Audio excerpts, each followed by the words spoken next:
ഒരു എണ്ണപ്പന കാണാനാണ്. നമുക്ക് എല്ലാവർക്കും അറിയാം എണ്ണപ്പന ഞങ്ങൾ ഫസ്റ്റ് ആയിട്ടാണ് കാണുന്നത്. നിങ്ങളെ കൂടെ കാണിക്കാൻ വേണ്ടിയാണ് നമ്മൾ ഇത് കൊണ്ടത്. എണ്ണപ്പനയിലേക്ക് നമുക്ക് നേരെ അങ്ങ് പോകാം.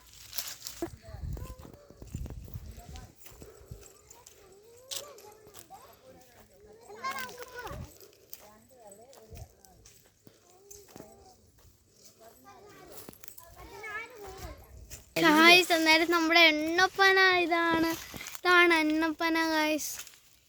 ദിസ് ഈസ് എണ്ണപ്പന. അന്നേരം ഇവിടെ ഇത് കണ്ടോ ഗായ്സ് തൊട്ട്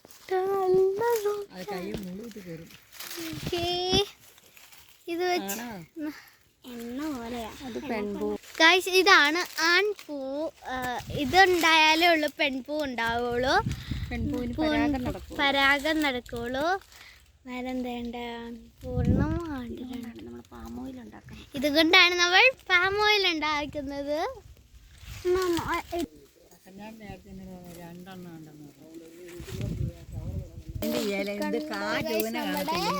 കായാണിത്. മാർക്കറ്റ് ഞാൻ കേറട്ടെ.